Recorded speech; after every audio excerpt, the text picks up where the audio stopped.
Paano kapag yung taong gusto mong ipanalo, hinayaan kang matalo? Teka, paano nga ba?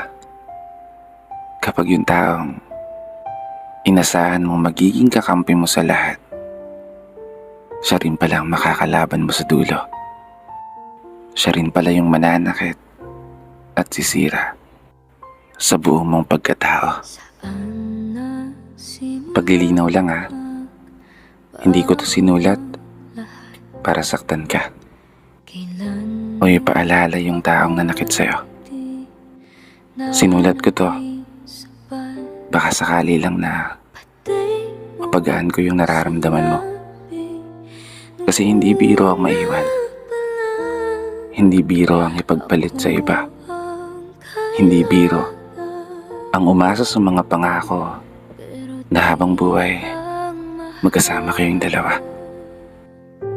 Kasi paano nga ba kapag yung taong minamahal mo ay hindi ka na kayang mahalin pabalik?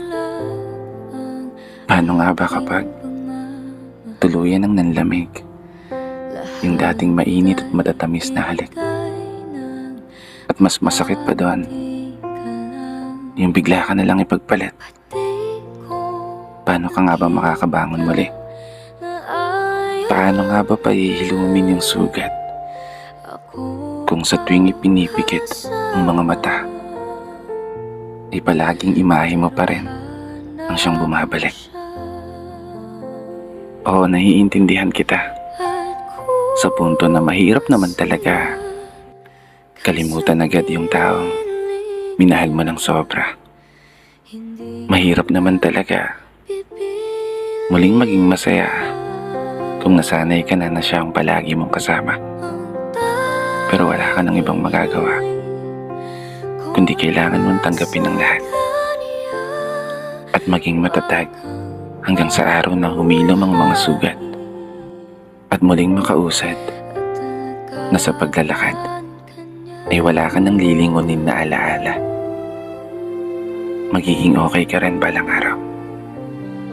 Makakaya mo rin yan. Mas mabuting gawin mo ngayon, mag-focus ka sa sarili mo at mas mahalin pa ang sarili mo. May dahilan ng lahat kung bakit nawala sa'yo. At yun ay marahil sadyang hindi pa para sa'yo. Palagi mong tatandaan, ang pag-ibig ay isang sugal na minsan pwede kang matalo at pwede kang